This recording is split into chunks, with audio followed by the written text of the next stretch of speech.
The Gaza Strip awoke to the terrifying sounds of airstrikes on March 18, 2025. The Israeli military launched a series of attacks throughout the densely populated territory.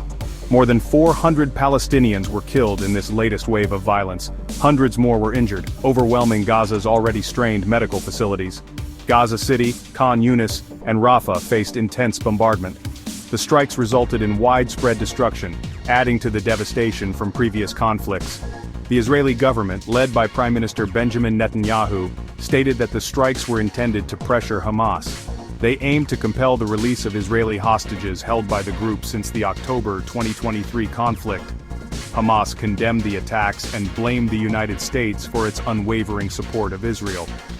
The White House emphasized its commitment to finding a peaceful resolution to the conflict.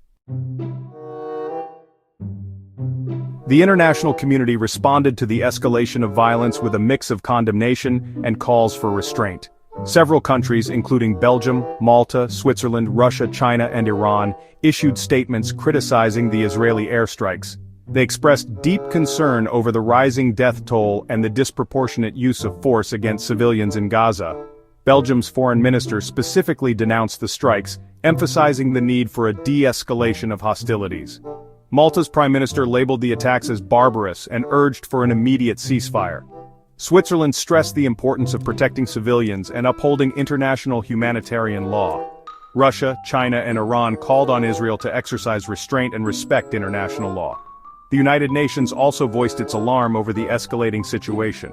The UN Secretary-General called for an immediate ceasefire and urged all parties to engage in dialogue. The UN High Commissioner for Human Rights called for an independent investigation into potential violations of international law. The latest wave of violence has further exacerbated the already dire humanitarian situation in Gaza. Gaza's healthcare system, already on the verge of collapse due to years of conflict and blockade, is struggling to cope with the influx of casualties. Hospitals are facing acute shortages of essential medical supplies, including blood, gauze, and painkillers.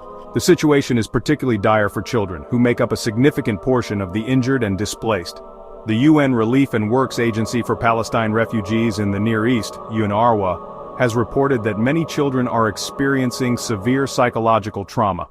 The agency has called for increased international support to provide essential services to those affected by the violence. The airstrikes have also led to further displacement within Gaza. Many families have been forced to seek shelter in UN-run schools and other makeshift shelters.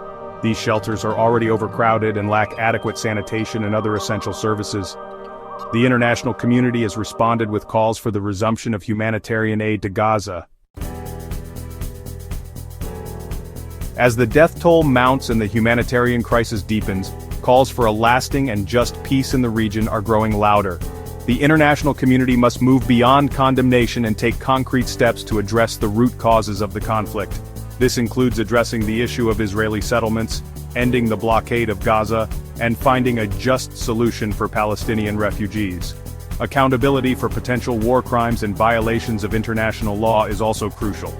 The UN Human Rights Council has announced its intention to launch an investigation into the recent violence in Gaza. The international community must ensure a credible and independent investigation is conducted.